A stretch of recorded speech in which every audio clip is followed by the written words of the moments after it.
evening to everyone.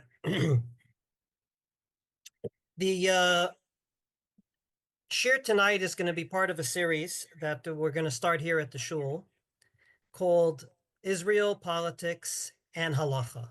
What we're going to try to do is basically go through a topic that's on the current events of Israel right now, and to the extent possible, deal with it on a halachic level. In other words, not everything that happens in Israel has to do with halacha. Not everything that happens in Israel has to do with Torah, but there are things that obviously do. And we're going to take a topic like that, and we will see what the Torah has to say about it. So it's not going to be topics like davening, which we do all the time.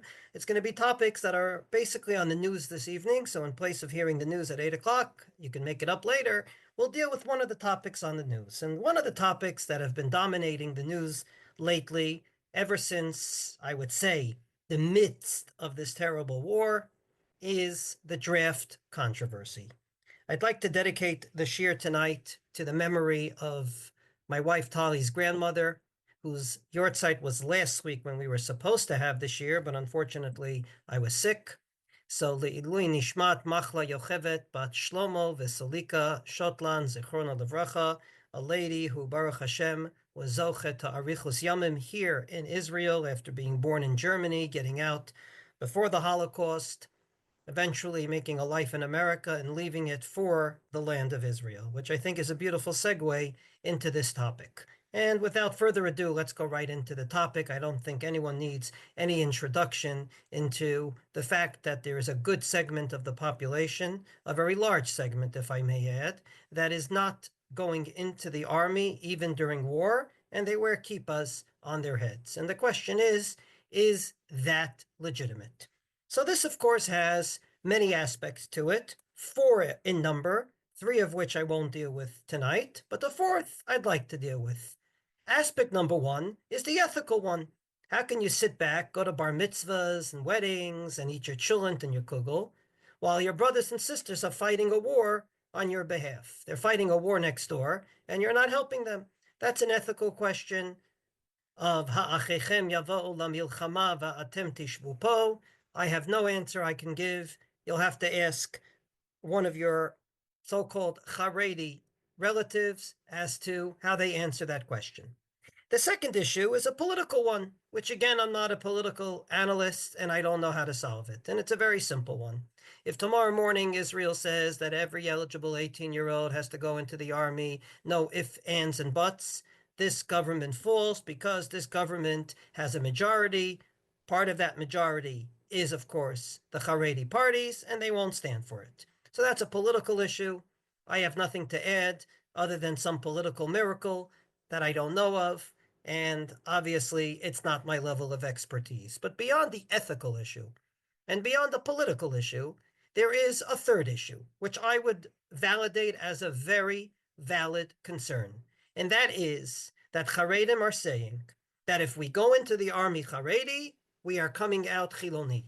In other words, the army is not equipped to handle a population that has been living in a very secluded lifestyle for all their lives, and all of a sudden, overnight, they're going to live in 180 degrees different lifestyle. And ultimately, if we let them go into the army, they're not coming back to us Haredi. I find that to be a very legitimate concern. And therefore, I'm very happy to hear that the army is doing everything possible in order to let the Haredim know that they will give them everything possible so that doesn't happen. If you looked at the protocols for the new Hashmonaim unit, God bless, I'd love to enlist myself again after serving in the army so many years ago. 3 minyanim a day, bip kuda, the highest kashrus you can think of, no women anywhere.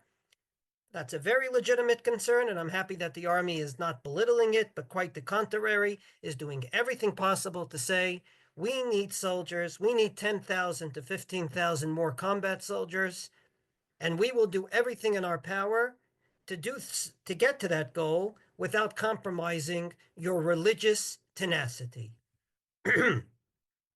So that are the three issues that I'm not going to deal with tonight.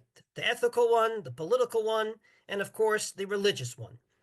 But I'd like to deal with the fourth issue that has been coming up time and again every time you hear one of the politicians on TV or on the radio or in articles that basically say something like this. If we're learning Torah, we don't have to serve in the army. Or our learning Torah is equal to service in the military. Is there any legitimacy to that argument? Namely, is there a daya, is there a view somewhere that says that if you are learning Torah full time, you are exempt from army service in the land of Israel during a war? So I want to make this evening very clear. I'm not going to deal with the general issue of the Haredi draft. That's a sociological issue that goes back to 1948. That's a big issue. I'm talking about, does a religious Jew learning Torah full time have to enlist in the army during a war? Not during so-called peacetime, not so-called ceasefire time, but during a war. So, without further ado, let's see if there's any legitimacy to that argument. So if you look on the source sheet that's right in front of you here on the screen, you'll see that I'd like to go right in order. And that is, first, is fighting in a war a mitzvah?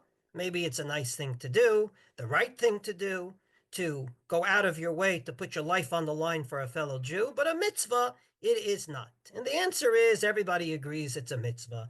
The Rambam says explicitly, En hamelech nilcham tchila ela milchemet mitzvah. When a king begins his tenure, he can only start his first war be a milchemet mitzvah. And how does he define a milchemet mitzvah? Namely, a war that's a mitzvah. Amongst many things, Ezrat Yisrael miyatzar sheba alehem. Helping Jewish people against those that come and attack them. Again, helping Jewish people against those that come and attack them, saving them. Just for you not to think that you need a king for this, the Meiri in Masechet Sota says, not just kings, but rather Shemalche Yisrael or Manhigehem, either kings or their leaders, Nilchamim imoyvehem in Milchemet Mitzvah, when they go out and they fight against the enemies of the Jewish people. That is a milchemet mitzvah. Not just a war, but a mitzvah. So, no question in our minds, what the Meiri defines is exactly what happened to us on October 7th, and what unfortunately can happen to us again, and that is to save the Jewish people of Israel in kol tsar haba alehem lahashchit nachalatam. We're living in Israel. Our enemies came in to destroy us. They can do it again, and we have to stop it. So there's no question that right now what's being fought is a milchemet mitzvah. So the question is, if it's a mitzvah, do you have to close your Gemara to do this mitzvah? In other words, there's many mitzvot in the Torah. Maybe if you're involved in the mitzvah of Talmud Torah, you're learning full time, you don't have to close your Gemara to do mitzvot. And quite frankly, there is a daya like that from none other than Rabbi Shimon Bar Yochai. We all know Rabbi Shimon Bar Yochai. We heard of Lag BaOmer. He's a very, I would say, central Tana within our literature. And in the Yerushalmi, in Masechet Brachot, he says, and I quote his words right here from the Talmud Yerushalmi, Kegon anu, shoskim betalmud Torah, afilu likriyat shma, ein anu mafsikin. I am in that cave near Meron, and I'm learning Torah all the time. I don't even stop to say Shema.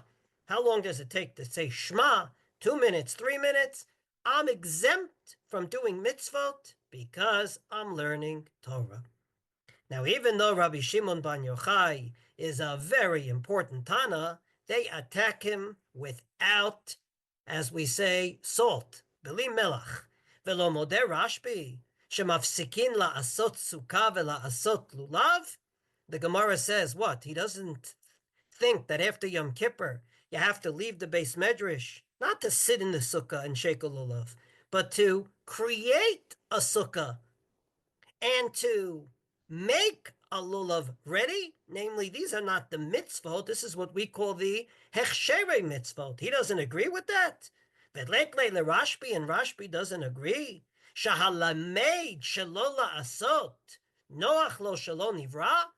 If a person is learning Torah, and he's learning Torah and learning all the mitzvot, but he's not planning to actually do them. So putting it right into our topic, he's learning about a mלחמת mitzvah. He's learning about the laws of war, but he's never planning to fight. The Gemara says, doesn't he agree that it's better he shouldn't have been born? Pretty harsh. V'amar Rabbi Yochanan, halamed shelo la'asot, Noach ilu nehepcha shilyato al panav v'lo yatsa le'olam. If you thought what I just said was harsh, then this is harsher. Namely, it's if a person comes into this world and thinks that learning Torah means you learn the entire Shas, you learn Daf Yomi every day, but you never really have any intention of keeping anything that you learned, it's better that at birth the umbilical cord got around your neck and you wouldn't have come into the world. So as you could see, this opinion of Rabbi Shimon Bar Yochai, as central as he is, was attacked viciously. And indeed, Rabbi Shimon Bar Yochai has to come along and say, that's not what I meant. I meant that I, Rabbi Shimon Bar Yochai, am not only obligated to learn Torah, but to keep the Torah for 612 mitzvot. There's just one mitzvah that I had an exemption from. You know which mitzvah that was? The mitzvah of Kriyat Shema. Why? Because zeshinun v'zeshinun. In other words, if I'm already learning Torah, why do I have to stop to read 3 passages from another part of the Torah? So if I'm learning, say, Parshat Vayikra, why do I have to go to Parshat Ve'etchanan and Parshat Ekev to read Kriyat Shema? I'm already learning Torah. So without going into details of how he defined the mitzvah of Kriyat Shema, quite frankly, he basically agrees, for our sake, that even he would stop learning Torah to make a sukkah, to prepare his lulav, and obviously for every other mitzvah, like fighting in a war. And the Meiri says explicitly that the famous ha'osek b'mitzvah patur min ha'mitzvah, if you're busy with a mitzvah, you're exempt from another mitzvah, does not apply to Talmud Torah. It applies in many, many instances. For example, you're in the middle of davening Shachris. You are in the middle of Kriyat Shema, and a schnorrer comes into shul collecting money. It could very well be you're exempt from tzedakah at that moment because you're in the middle of doing the mitzvah of Kriyat Shema. You're davening Shmoneh Esrei, and someone, I don't know, needs help going up the steps, an elderly lady. It could very well be you are exempt because you're busy with a mitzvah. But that, says the Meiri, ain't Talmud Torah bichlal zeh. Talmud Torah has nothing to do with that. In other words, ha'osek b'mitzvah, busy with a mitzvah, patur min ha'mitzvah, does not include Talmud Torah.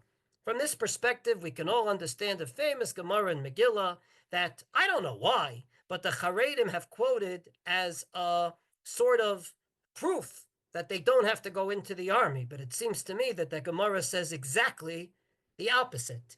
And I heard this from Rav Rakefet not once, not twice, not 3 times in the last few months. And indeed, it seems to be the simple way to learn Gemara. So the Gemara talks about the famous night on the outskirts of Jericho. Yehoshua just entered Israel. It's right after Pesach or around then. And he's sitting at night, Vayibiyot Yehoshua Yericho, Vayisayina Vayar, Vihine Ish Amad Lenegdo.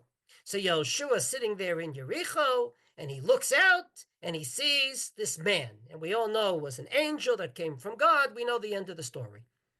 In the Gemara, there's an additional point of information about the give and take between the angel and Yehoshua. And what is the additional give and take?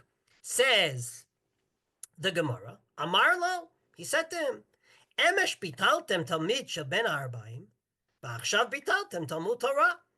That yesterday you went ahead and you didn't bring the korban you were supposed to bring, and now you are going ahead and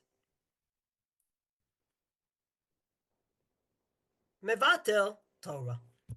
Well, if that's the case, it seems like he's coming to him and saying, hey, Bitul Torah, you're in the middle of a war. You're about to go ahead and capture Yericho, and you're doing Bitul Torah. Maybe capturing Yericho is Bitul Torah, says Rashi. That's not what it means. Shehu Laila.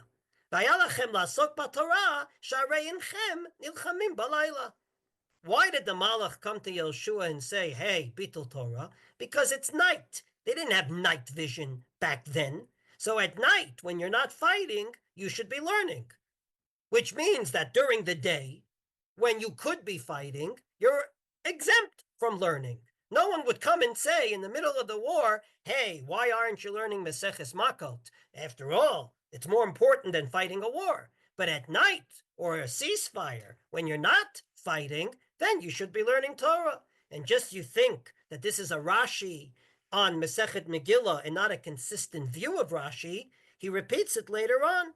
Rashi says in Maseches Eruvin, exactly on the very same issue, Ve'achshav shechashecha, and now that it's nighttime, atem mevatlim Talmud Torah.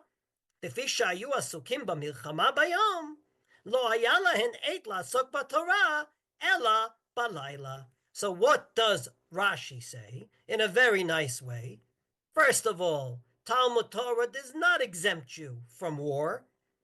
We are talking about people that are eligible and can learn Torah, and therefore they were reprimanded that when they were not fighting, they should have been learning. But here we are at a time when they could be fighting. Obviously, they should be fighting. When it's night and they're not fighting, or when there's a ceasefire, when there's no night vision, then and only then they should be learning Torah. But learning Torah does not exempt them from fighting. So we basically established two things so far. Number one, this is a Mlchמת mitzvah, and no one disputes that. And number two, Talmud Torah, learning Torah, does not exempt you from doing mitzvot. If you think it does, I will maybe repeat the words of our great sages in the Yerushalmi. You're in the wrong place. Earth is for a place where you learn Torah and fulfill its mitzvot. It's not a place where you just learn Torah as an intellectual exercise and never plan to do its mitzvot. That's basically what the Gemara says. Rashbi agrees with it with one little caveat, Kriyat Shema. So 612 mitzvot, yes, except for maybe Kriyat Shema. But the bottom line is that there is no exemption of not doing mitzvot, including fighting in a war, because you're learning Torah. So if that is the case, maybe we can end the shir here and go to sleep early tonight. So the question I have is, well, maybe that's regarding all Jews. Namely, every Jew is obligated to learn Torah and to keep the Torah. And there's no exemption when you're learning Torah from doing mitzvot. However, maybe, just maybe, it doesn't apply to Talmidei Chachamim. There's going to be three kinds of Jews. There's going to be regular Jews. They have to fight and do mitzvot.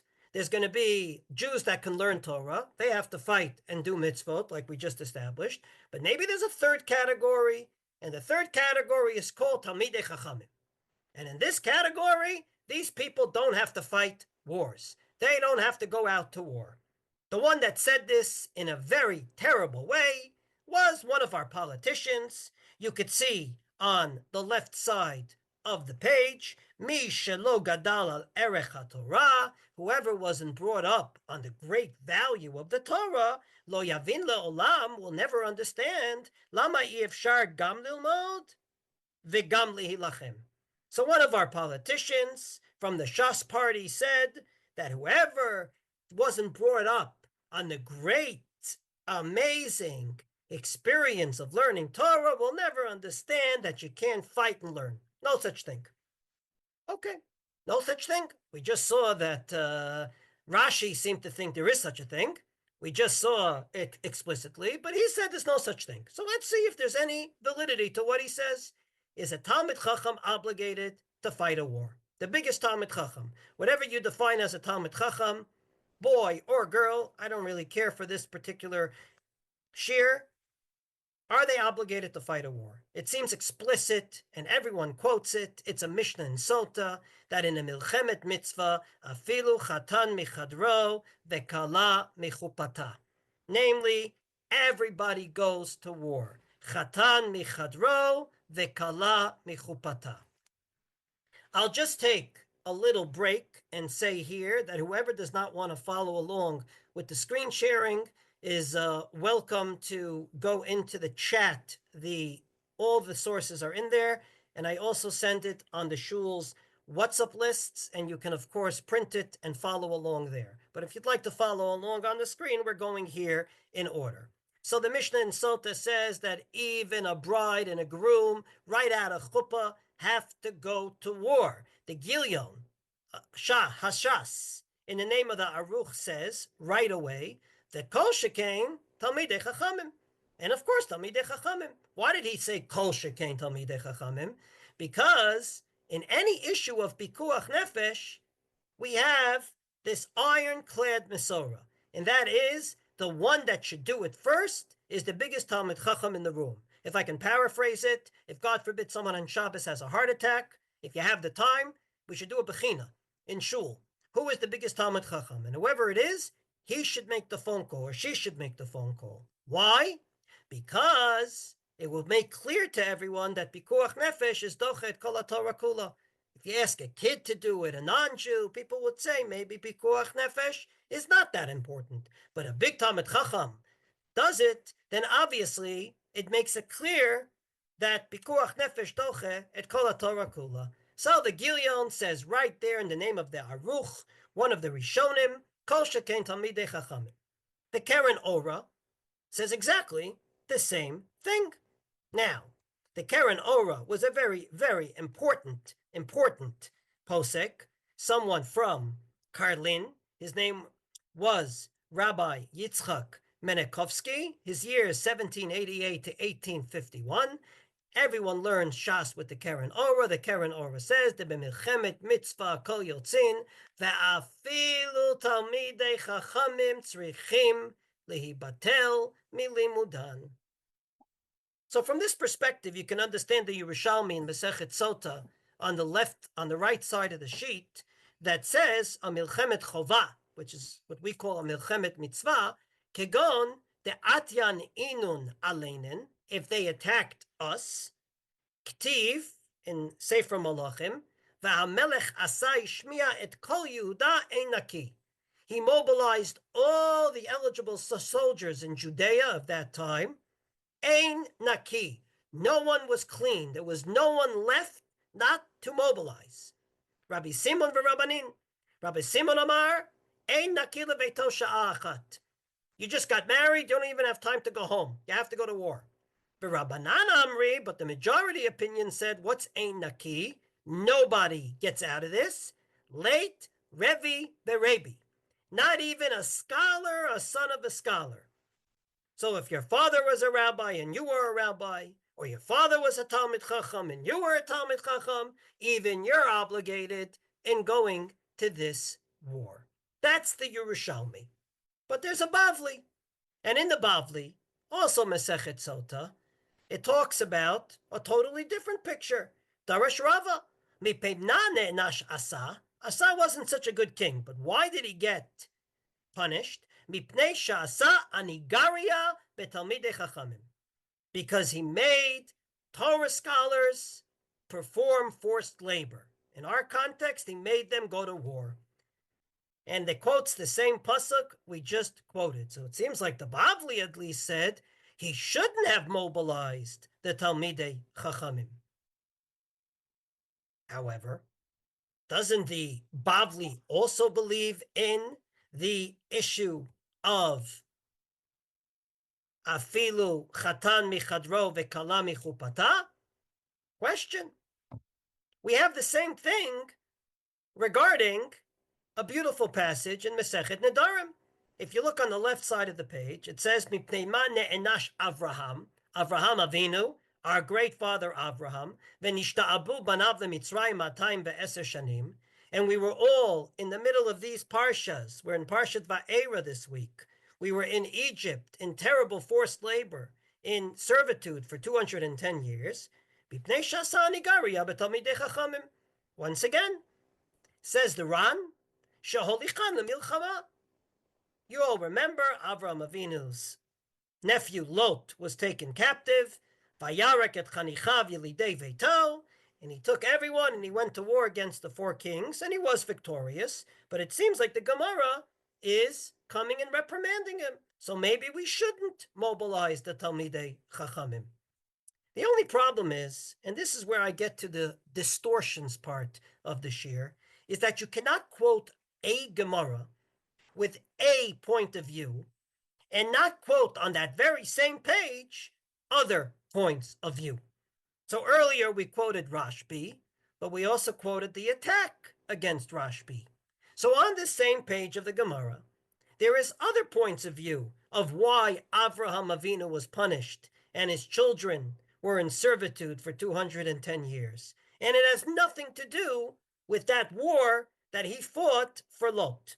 If you look on the right side of the page, you'll see Shmuel Amar. Shmuel says, "Mipnei shehifriz al midotav shel HaKadosh Baruch Hu." He started to question God in terms of Bamei Daki Rashena. How do I know that my children will capture the land? We all know that point of view where he questioned God. How do I know that my children will indeed inherit this land? Rabbi Yochanan Amar shehifrish bnei adam likanes tachat kanfei hashchina. He wasn't a good kiruv worker. Whatever it might be, there is other points of view as to why Avraham Avinu was punished. Not to mention that in the Medrash, it says, Vayarek et kanichav yelidei veito. What the Gemara said, one point of view, was not a good thing. Rab Nechemya Amar, Avraham horik panim kenegdan. Amar etzeh ve'epol ha'kedush shmo shel makom. I will take my house, I will save Lot, I will redeem captives, and I will make a Kiddush Hashem. So as you could see, when you quote a Gemara, you can't just quote a point of view, and on the very same page, not quote the other points of view. So there is a point of view in the Gemara, yes, that you should not make an anigaria mitalmidei chachamim. You can't put Talmidei Chachamim into forced labor. There is a point of view like that. It's not the only point of view. Point number one. Point number two, the Maharsha that we all learn Gemara with has to deal with these two sources. On the one hand, the Gemara says, Afilu chatan michadro v'kala michupata, and on the other hand, it reprimands people for taking in Talmidei Chachamim. So which one is it? Can you take everyone? Or do you take everyone except for Talmidei Chachamim? Says the Maharsha, not in one place, but in two places, both in Nedarim and in Sota, so he's consistent, just like our Rashi earlier. Af al gav de mimilchemet mitzvah amrinan, hakol yotzin afilu chatan michadro, hachalav milchemet mitzvah haya.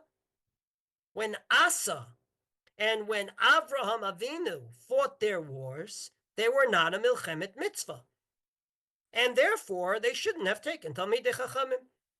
But if it was a milchemet mitzvah, as it is today, and no one disputes that, then you take everyone. So from this perspective, there is no contradiction. The Gemara is consistent. Everyone goes out to war. It's a mitzvah. There's no exemption of learning Torah. If it isn't a milchemet mitzvah, we can start talking about exemptions, and one of them, yes, is Talmidei Chachamim. And if you force them, then maybe you're doing the wrong thing. But if it's a milchemet mitzvah, there is no such exemption. Doesn't exist. And indeed, it's not just the Maharsha in Sota, it's the Maharsha in Nedarim. I looked in both places to make sure he's consistent. In Nedarim, we talk about Avraham Avinu. Avraham Avinu was not fighting a milchemet mitzvah. Avraham Avinu was fighting a private war to get his nephew out of captivity. And he says, V'chahai gavna amrinan beperek hamakne, meaning in Sota, v'pnei sha'asa nigaria b'tamidei chachamim. In other words, the Maharsha says very simply, everybody goes to war. Everyone. When you see the Gemara saying that Talmidei Chachamim should not have been taken in, it must be that it wasn't a milchemet mitzvah at that time.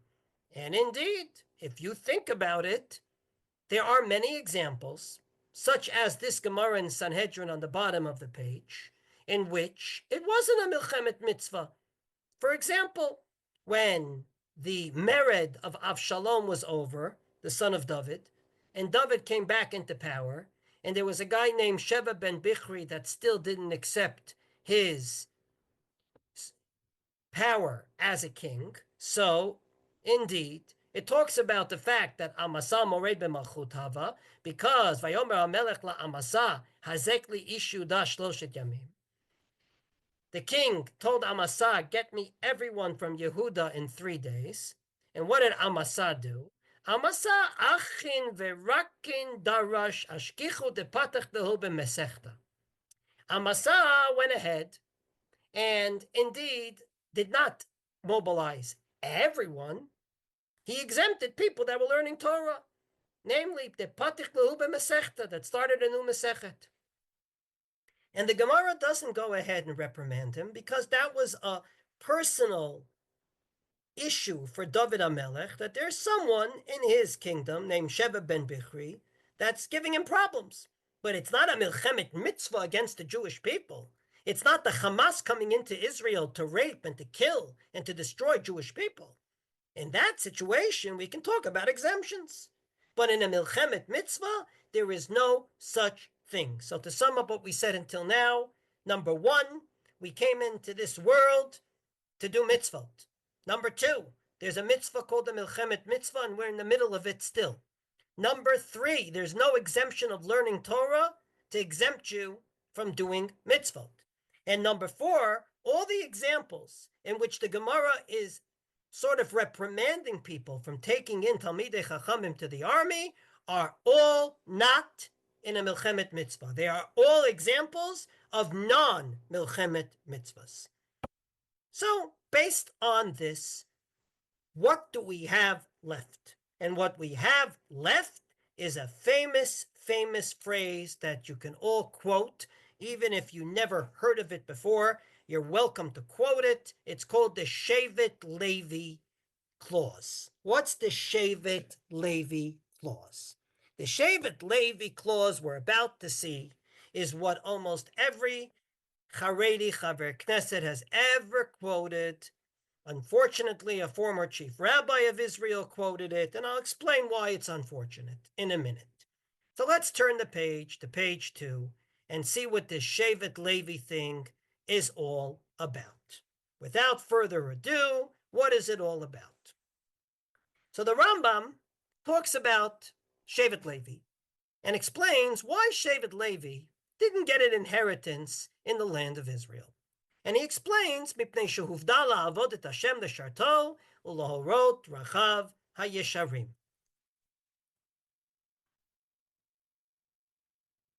Says the Rambam, because their job is to do 3 things: to serve God, and to paskin halachas, and obviously to learn Torah, because you can't paskin halachas without learning Torah. Therefore, they are distinct from what everyone else does. If everyone else is doing A, they are not doing A. And one of the things that everyone does that they don't do is lo orchin milchama keshar Yisrael. They do not run themselves in a war like the rest of Israel. I am translating his words very carefully. He doesn't say they don't fight. Lo nilchamim. He says lo orchin milchama keshar Yisrael velo nochalin, and they don't get an inheritance in the land of Israel. And then the Rambam goes on with a chiddush that's just amazing and said lo shevet Levi bilvat, but rather any person that wants to live like Shevet Levi, which means serve God totally, be totally and utterly cut off from the world, and not to mention paskening halacha for the Jewish people. So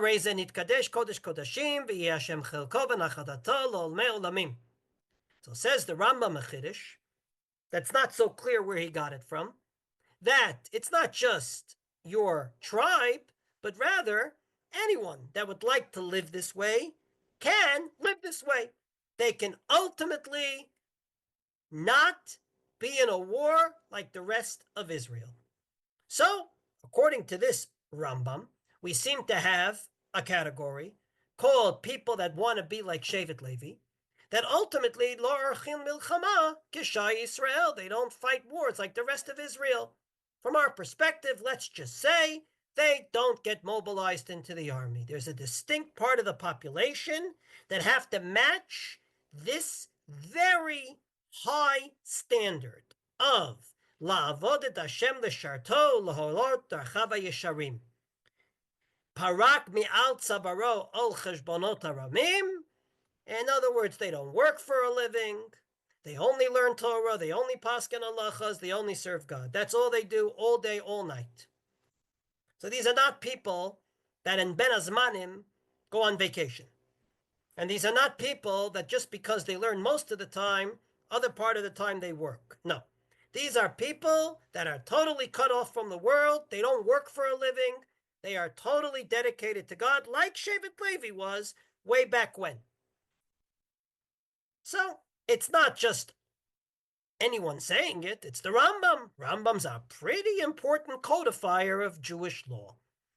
And indeed, Rav Kook, who I don't think anyone on this Zoom will think is a carrying card member of the Haredi population, of the Haredi parties, in an Igeret during World War I to the chief rabbi of England, Rabbi Yosef Tzvi Hertz, said, and I quote his words, Al Kain, and therefore, Talmidei Chachamim ha'oskim b'Torah, hem meginim al ha'aretz, ועוזרים להצלחת הנשק הלאומי לא פחות, וגם יותר, מכל החייל הלוחם. In other words, people learning Torah full time are helping the war effort, and therefore, says Rav Kook, the proper response of the English government should be that Talmidei Chachamim learning Torah, Talmidei HaYeshivot in England, lo tachuf et ha-talmidim, ha-shoktim al daltei ha-Torah, levatel et Toratam, ve'la'asok ba'avodah gashmit, she'einam mesugalim la. So, quite frankly, says Rav Kook, a Talmid Chacham learning full-time is exempt. And he quotes all the sources we already saw. The Gemara about Anigaria betalmidei Chachamim in Nedarim and in Sota, and the Gemara in Sanhedrin as his sources, and ultimately tells the chief rabbi of England, do everything you can, stand very firm, and make sure that anyone that ultimately is learning full-time in England should not join the effort of World War I.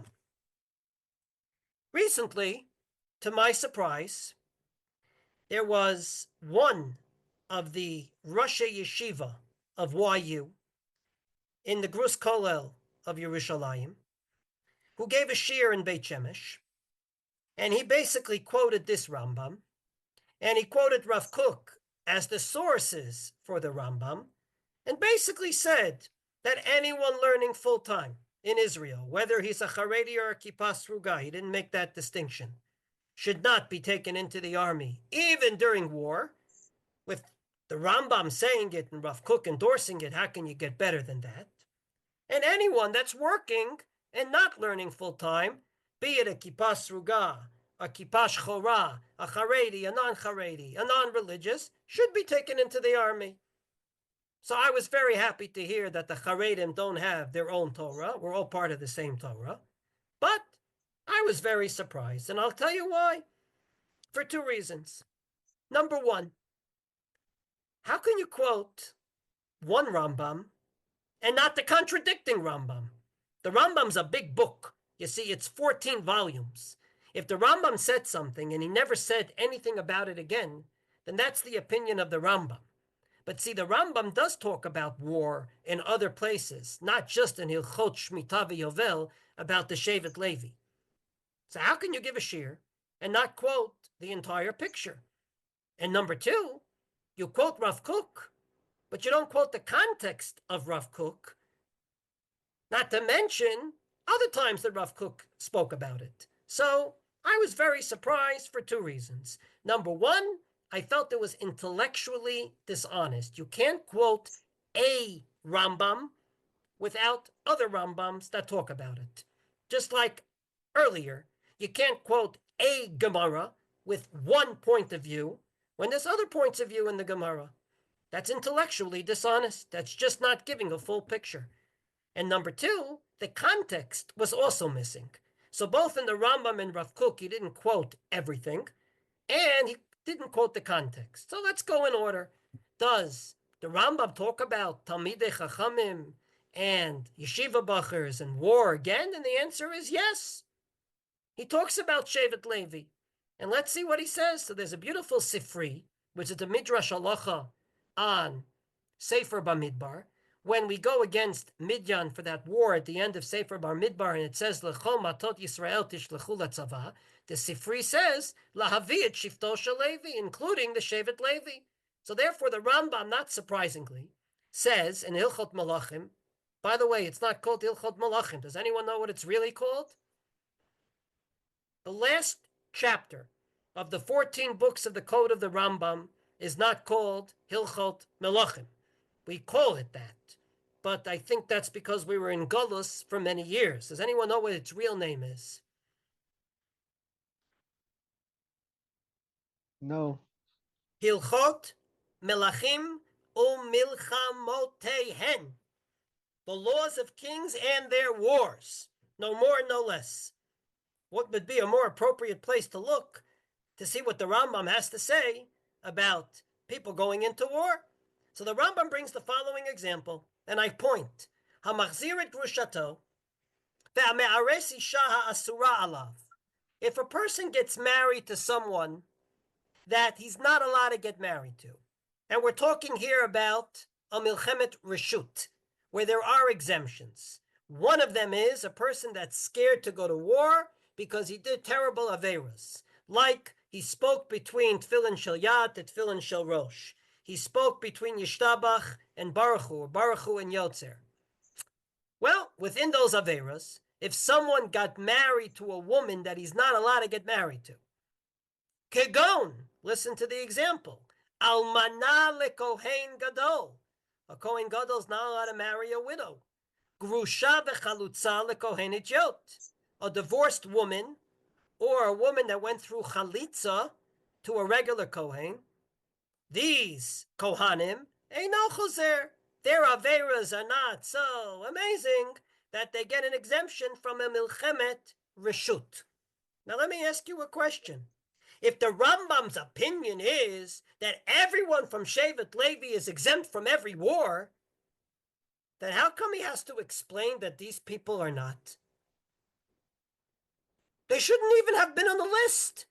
Meaning, the day that the Milchemet Reshut was announced, and everyone came to all the Bsisim in Israel to line up, and the Kohen Mashuach Milchama started to read off the exemptions, right? We all know it from Parshat Shoftim.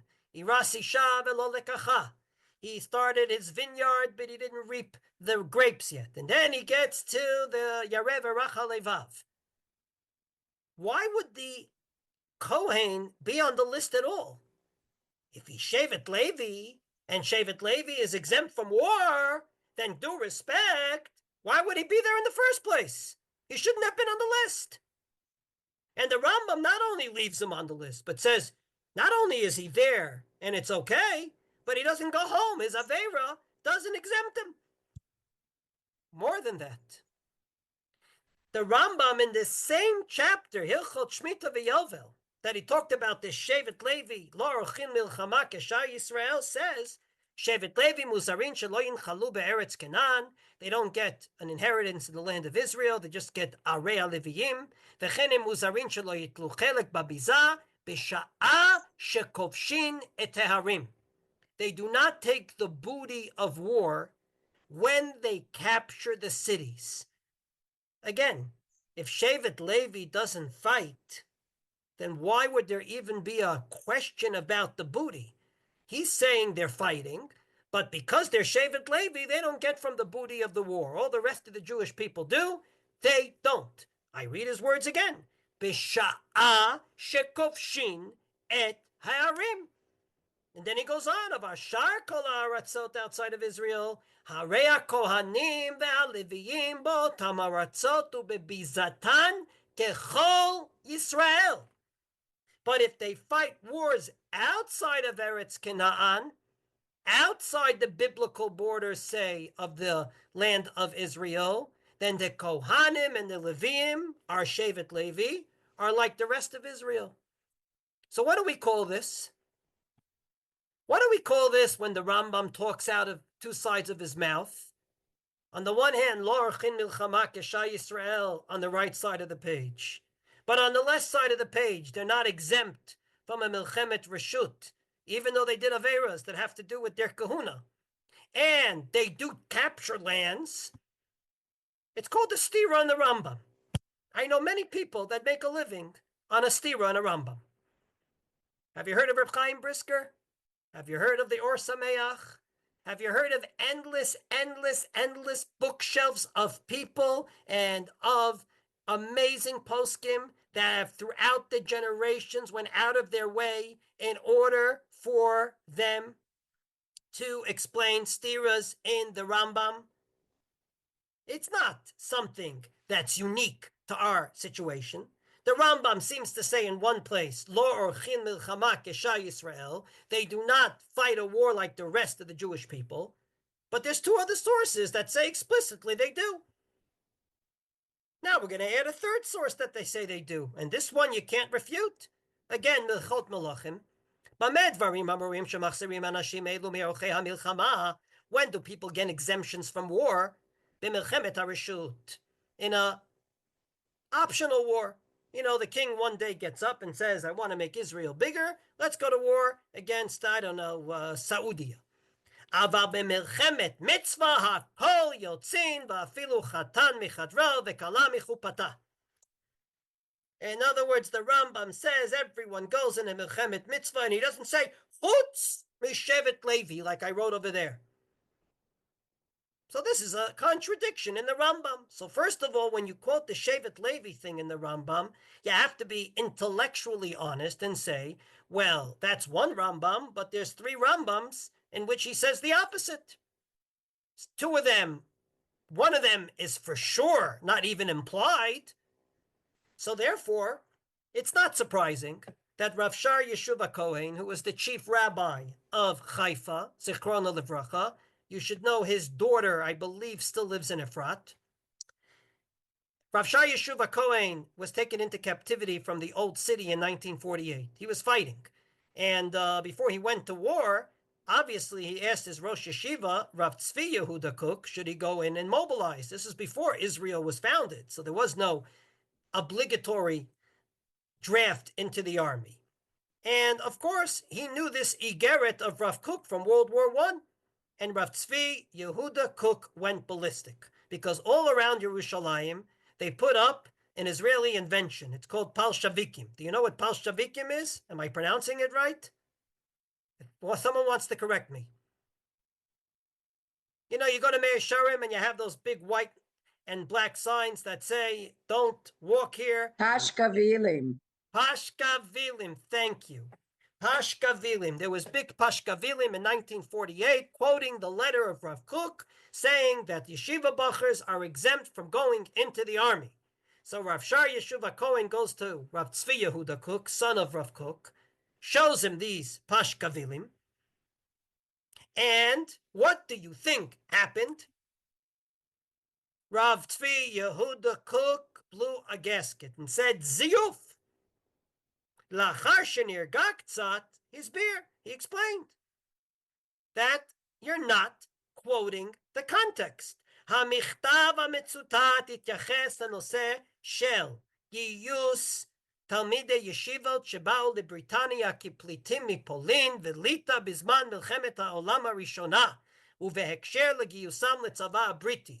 First of all, we're talking about World War I. We're talking about people that came to England not as even residents of England, but running away from Lithuania and Poland. And they were just in England during World War I because they had no choice. By the way, who else was in England during World War I stuck there without a choice? Rav Kook. Rav Kook went to the Aguda convention. World War I broke out, and he got stuck. First in Switzerland, then in England. Couldn't get back to Israel because of the war. He became a rabbi of a shul there, and eventually, when the war was over, he made his way back to Israel. But quite frankly, that's the context. We're not talking about a war in Israel for Yerushalayim Ir HaKodesh against a foreign army who want to destroy Jews.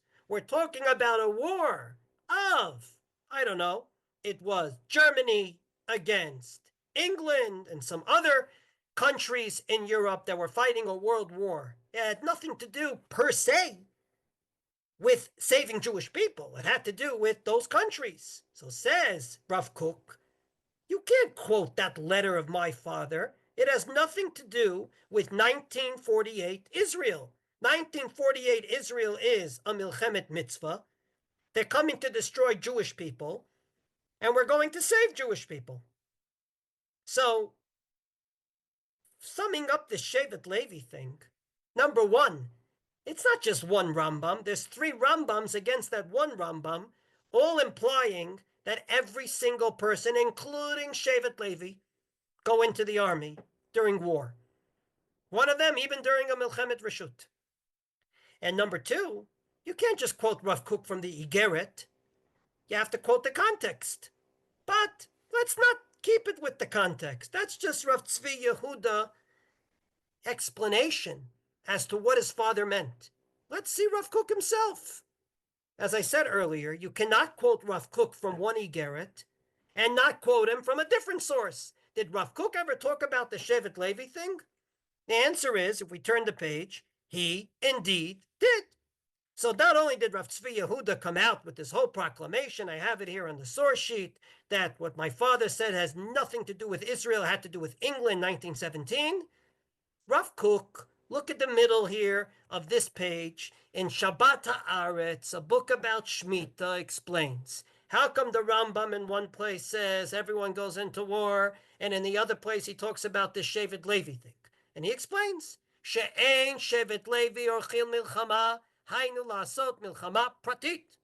כמו שאפשר שיזדמן ששבט אחד עושה מלחמה, בשביל ההתנחלות שלו, שימצא לו בזה. Says Rav Kook, when don't you take in Shevet Levi and people that want to be like Shevet Levi?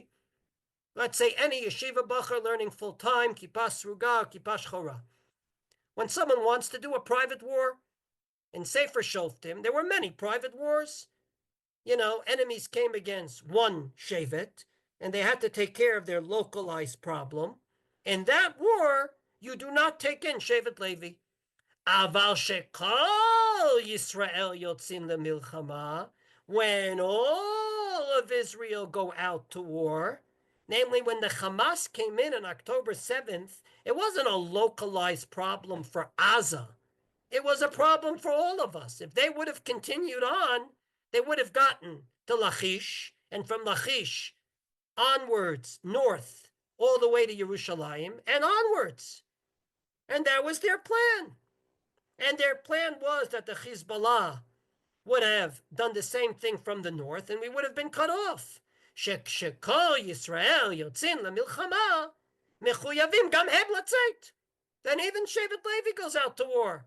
Umilchama sheklal Yisrael, Zoti gam avodat Hashem. And don't think for a moment that fighting a war is, separated from serving God. Fighting a Mלחמת mitzvah is one of the mitzvot of the Torah. It's also avodat Hashem. So number one, Rav Kook didn't just talk about this in the Igeret, he talked about it in Shabbat Haaretz. Give a full picture. And number two, Rav Kook explains a contradiction in the Rambam. When the Rambam exempts Shevet Levi, he's talking about localized wars. He's not talking about national wars. But let's put Rav Kook aside a second, and let's go to one of the Gedolim of the Haredi population. Now, I don't like saying that, because I believe the Torah is one Torah.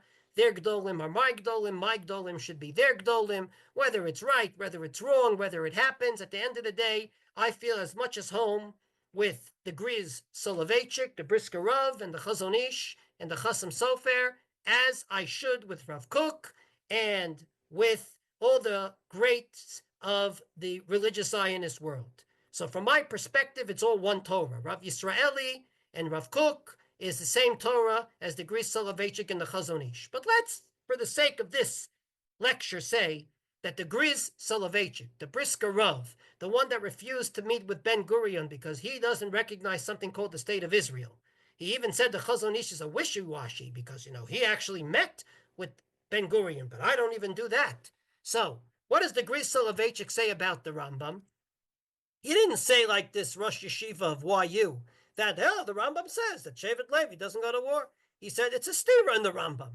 The Masha Katav Rambam, the Shevet Levi, Lorchin B'chama Kesha Yisrael, Eina Kavana Shehem Mufkaim Klal Miyitzia LaMilchama. It doesn't mean that they're totally exempt from going to war. Denira Dehecha Shetzrichin Lahem B'Shat Milchama Gam Hem Yotzim.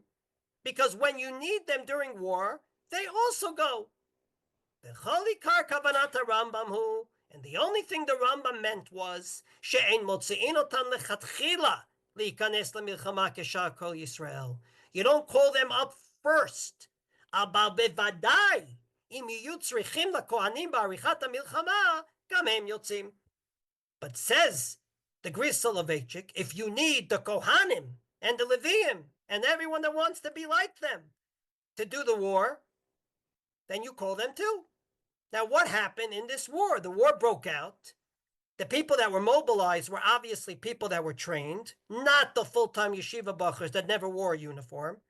But as the war continued, the army said we need 10 to 15,000 more combat soldiers, not people 40 years old with 5 kids. We need 18-year-olds to come into the army. You know what? 20-year-olds. Ben Esrim. Yetzeh Litzvah Milchama. So that's exactly what the Gris Soloveitchik, one of the leaders of the Haredi community, so-called, has said. You don't call them up lechatchila, but when you need them, they go into war. If the army says we need 10,000 more bodies to fight the wars that we have now, forget about what might happen. Right now, as we speak, acutely, the army needs more combat soldiers. Says the Gris Soloveitchik, of course you call in Shevet Levi. Of course you call in Kohanim, Leviim, and every yeshiva bacher you can think of. Why? And I quote, Ki de be'emet einam mufkaim klal miyitzia lemilchama. There's no exemption from war. So I don't know how you can stand up and say, A, the Rambam says that if you want to be like Shevet Levi, you don't go to war. There's 3 Rambams against that Rambam. Number 2, there's a stira in the Rambam. We have to explain it. I gave 2 explanations, one of Rav Kook, one of the Gris Soloveitchik. There's a 3rd one on the page here of Rav Nachum Rabinovich. You can read it yourself. But a stira of the Rambam is something we're used to. But A, it is intellectually dishonest to say that the Rambam is the one that says that if you're full-time yeshiva bacher, you don't go to the army. There's 3 Rambams that the Rambam himself said against that. And number 2, we can explain contradictions in the Rambam. That's what we do. We do it all the time. In addition, don't quote Rav Kook as a source if you're not going to quote the other Rav Kook. You want to quote Rav Kook as a source and say it's not just World War I, it's every war, it's this war too? Fine. Then quote the Rav Kook I just quoted from Shabbat Haaretz. You can't stand up and give a shir and say, this is the opinion of Rav Kook, and hide information from the populace. Not only will it be found out eventually, it's just dishonest and not kavod to Rav Kook. If he spoke about this, we have to see the full picture. We don't have to like what he has to say, but we have to give the full picture. So to sum up what I said until now, we came into this world to do mitzvot. There is no exemption of Talmud Torah that exempts you from doing mitzvot. There's no exemption of Talmidei Chachamim from a Mlachמת mitzvah. There is a Rambam. We explained it at length, but there's 3 Rambams against it, and there are explanations for it.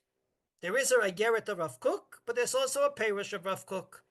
And when you talk about this issue, you have to be intellectually honest and give the full picture. Don't quote things out of context, and don't just quote part of the story. So, to end this year, we just have one more source to deal with. That's it. And that is that if everything I just said is correct, this war is a Mלחמת mitzvah. Talmud Torah doesn't exempt you from going to Mלחמת mitzvah. Talmidei Chachamim should fight. Even Shevet Levi has to fight.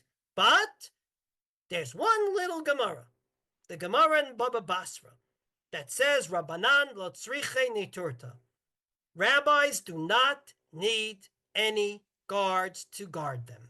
They don't need protection. The new president of the United States needs Secret Service. The state of Israel needs an army, needs a Shabak, needs a Mossad. But the Talmidei Chachamim don't need any of the above. Their Torah has been good enough to guard them. And it seems like the Shulchan Aruch paskins this. Kol advarim atzrichim lishmirat ha'ir, lokchim mikol anshe ha'ir. So we live in Efrat, and if you need to take money for taxes in order to guard Efrat, you take the money equally from all the residents of Efrat, va'afilu miyitomim, even from orphans. Chutz mitalmidei chachamim, she'ein talmidei chachamim tzrichim shmira, shetoratan mishamtarn. So basically, when it comes to the hetel shmira that we all pay in our arnona, we should do a test. Whoever's a Talmid Chacham should not have to pay for it. That's what the Shulchan Aruch paskins based on the Gemara in Baba Basra.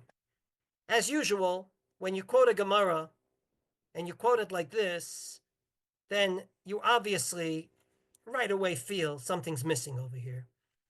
We don't just learn Gemaras and just quote them.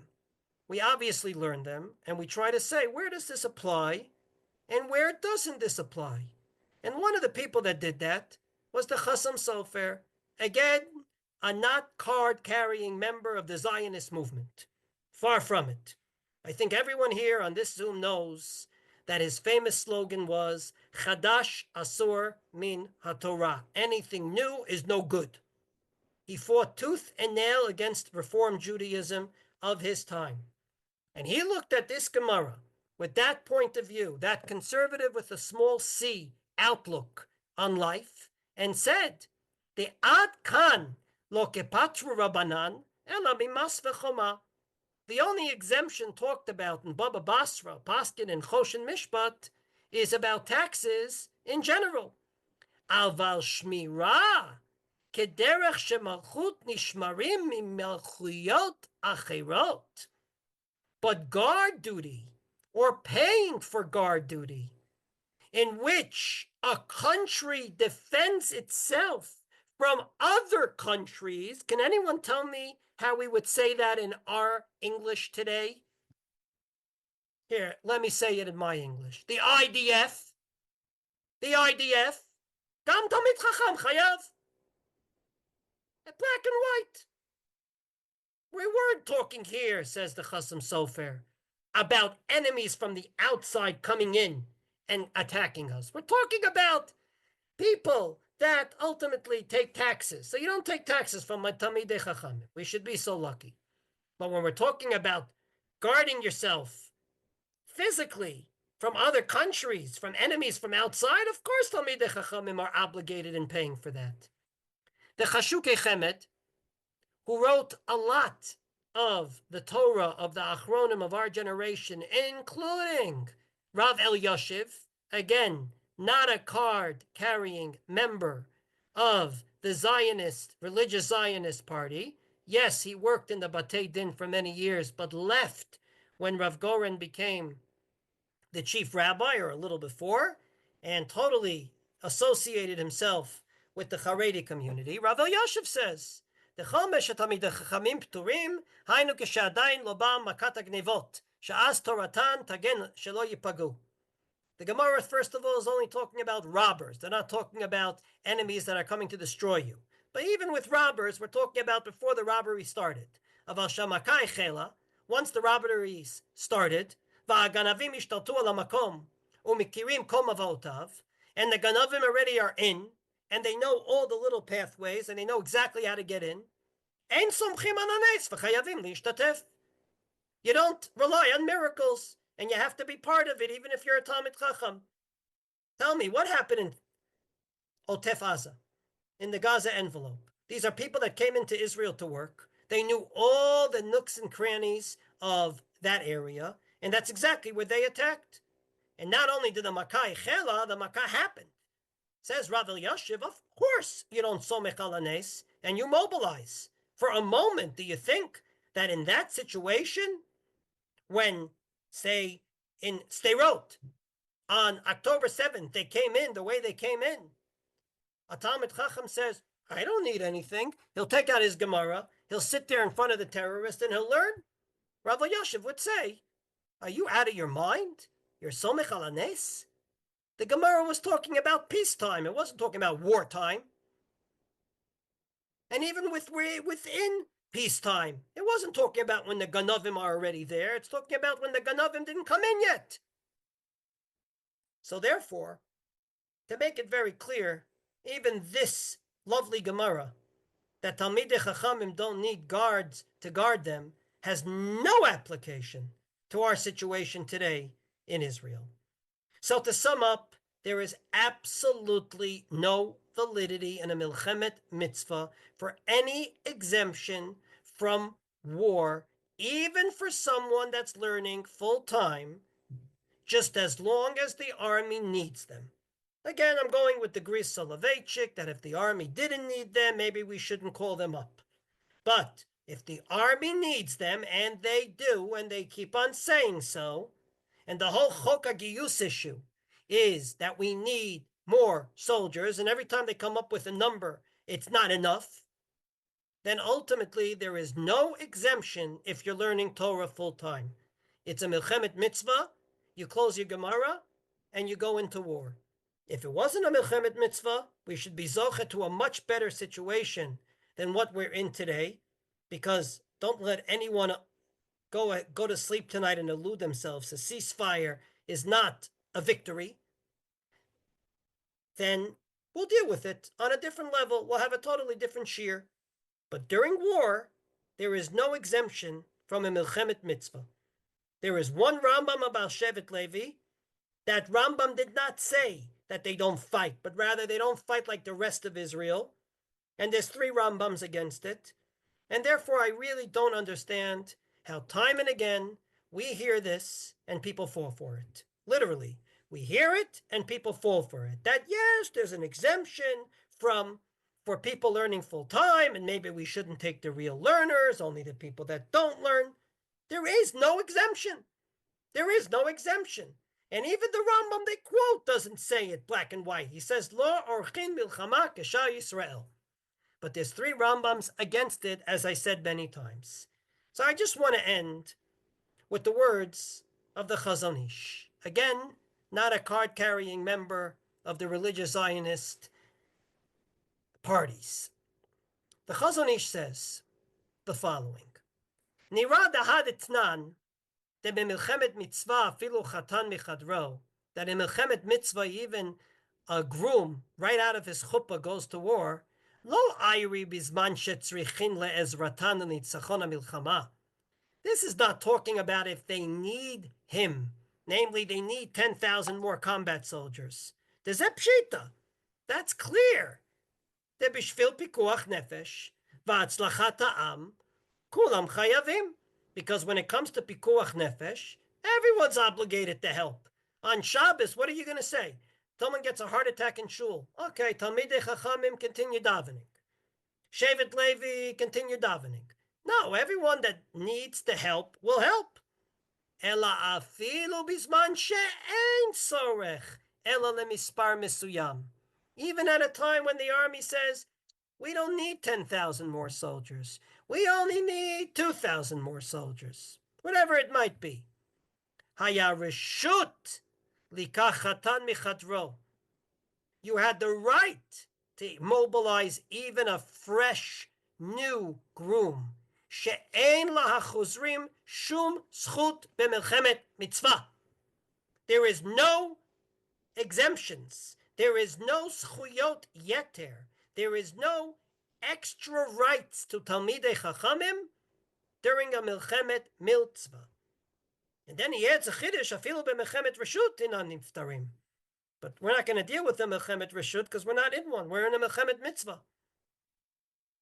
And therefore, im yesh tzorech bahen, chayavin lavo le'ezrat achihem.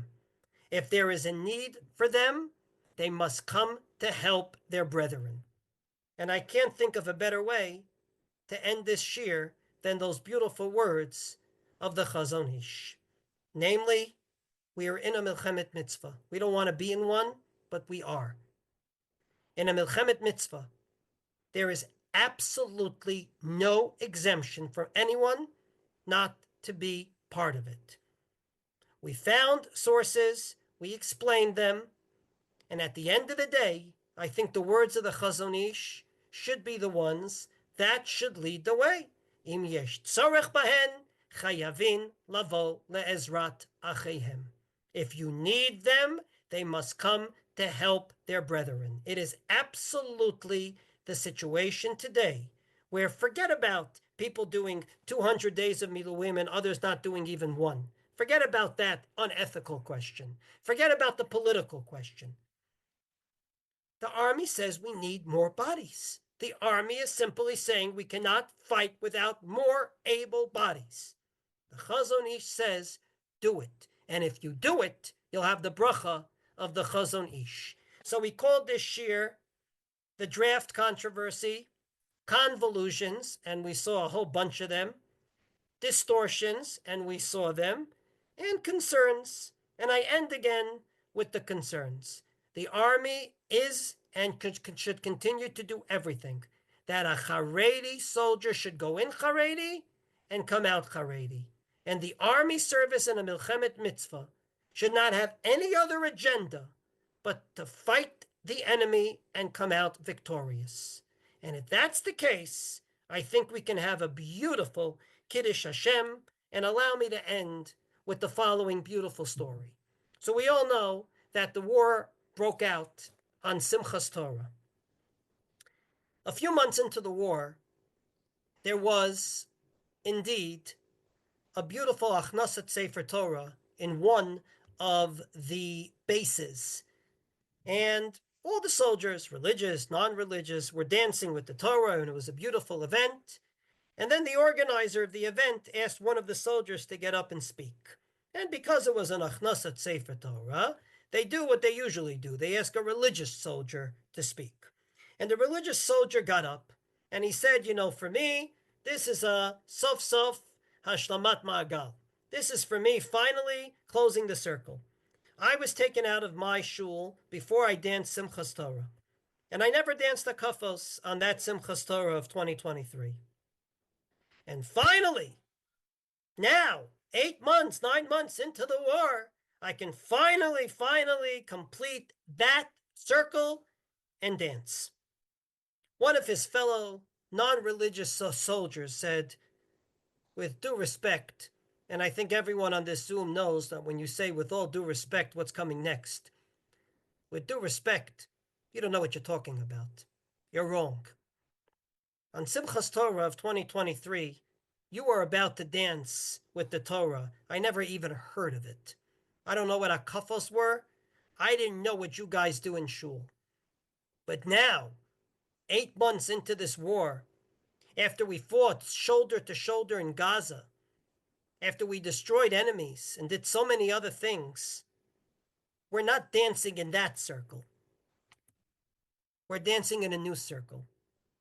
And this new circle is a circle of both you and me, religious and non-religious. And I just think to myself, imagine if that circle had religious and non-religious and Hasidim with their gartels and Charedim that are Lithuanians and Sfardim, all dancing in one circle, saying, we are going to fight this Mלחמת Mitzvah together, and then we're going to continue to live together. We won't agree on everything. The picture in back of me shows the Knesset, and believe me, you won't be elected to Knesset if you just agree with everyone. We will debate, but hopefully, when it comes to saving lives, we will dance in one new circle. Thank you all very much for listening. And if there's any comments, I'm more than open to hear them.